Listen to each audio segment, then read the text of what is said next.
کو بلا کے لاؤ. جب بلانے گئے تو رستے میں عورت پہ نظر پڑی. پہلی نظر تو معاف ہے لیکن دوبارہ دیکھ بیٹھے. دوبارہ نظر پڑی تو پریشان ہو گئے. خیال آیا میں نے تو خیانت کی اپنے نبی پاک سے. حضور نے تو منع کیا یہ کام کرنے سے. اب واپس حضور کے پاس نہیں آئے, جنگل میں چلے گئے. ابن قدامہ نے کتاب التوابین میں اس روایت کو لکھا ہے. کہتے 40 دن وہ پہاڑوں میں روتے رہے کہ یا اللہ مجھ سے غلطی ہو گئی. کتنے دن؟ اب ہمارا شغل ہے, اس کو لوگ گناہ ہی نہیں سمجھتے. بد نگاہی تو کوئی گناہ ہی نہیں, اب تو یہ شغل ہے. اب تو ہمارے ہم معاذ اللہ تعالیٰ سیانے بیانے بندے بیچ بیٹھے ہوتے ہیں جب یہ باتیں ہو رہی ہوتی, یہ شغل ہے ہمارا. اب تو ابا کے سامنے بچہ وال پیپر گندی تصویر کا لگایا ہوتا ہے پر وہ کہتا ہے عمر ہے نا جی, عمر ہے نا جی.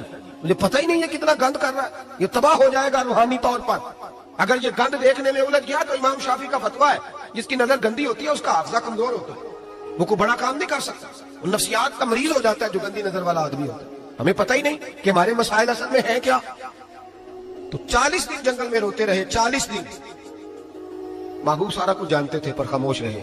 حضرت جبریل امین حاضر ہوئے. عرض کہ یا رسول اللہ آپ کا وہ غلام رو رہا ہے. رب کہتا ہے اسے بلا لے, میں نے اس کا گناہ معاف کر دیا ہے. تو نبی پاک صلی اللہ علیہ وسلم نے حضرت مولا علی شیر خدا جناب سلمان فارسی کو بھیجا, فرمایا فلان جگہ لے آؤ.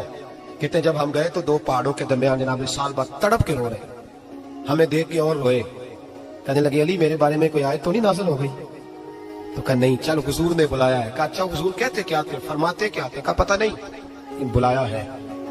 کہتے جب ہمارے ساتھ چلنے لگے مسجد نبوی قریب آئی تو کہنے لگے علی بہت بڑا گناہ کر بیٹھا ہوں, نظریں میلی ہو گئی, وضو نہیں آنکھوں کا, مجھے ڈائریکٹ نہ لے کے جاؤ حضور کے پاس. جب نبی پاک نماز کی نیت باندھ لینا پھر میں جاؤں گا, میں پیچھے کھڑا ہو جاؤں گا حضور کے. میری طبیعت میں حوصلہ نہیں.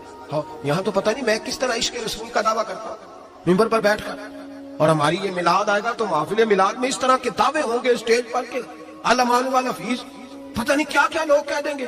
پتہ نہیں ہم کیا ہے اور ہم کیا کہہ رہے ہیں, من آنم کے من دانم, پتہ ہی نہیں اور کتنا بڑا دعویٰ کر دیا. کہ میرے اندر طاقت نہیں سامنا کر دے.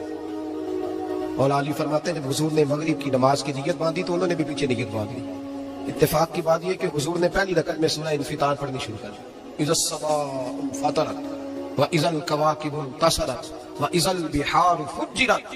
کہتے ہیں جب محبوبی صاحب میں پہنچے نا کہ یا ایھا الانسان ما غرک بربک الکریم, اے انسان تجھے کس چیز نے دھوکے میں ڈال دیا, حالانکہ تیرا رب تو بڑا ہی کرم کرنے والا ہے, تو کس طرح کسی اور کے دھوکے میں بربک الکریم. اور ضمیر واحد ہے, میں تفسیر پہ نہیں جاتا.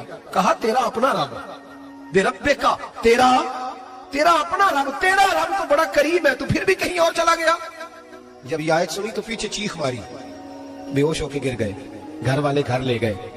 نماز مکمل ہوئی تو حضور نے فرمایا کیا ہوا؟ عرض کی حضور وہ تو رو پڑے تھے, گھر لے گئے. محبوب پیچھے گئے تو بے سود پڑے, تیز بخار ہو گیا.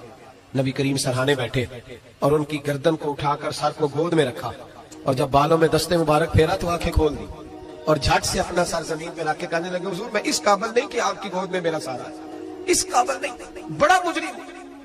تو محبوب نے فرمایا تجھے مبارک ہو, رب نے تجھے معاف کر دیا ہے, اللہ بھی راضی ہے, میں بھی راضی ہوں. اب حضور کے قدموں کے قریب آئے تو کہنے لگے حضور آپ راضی ہیں؟ راضی ہوں. فرمایا پھر میرے لیے دعا کریں.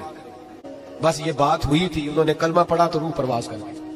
پرواز میرے بھائی احساس پیدا کر. یاد رکھیں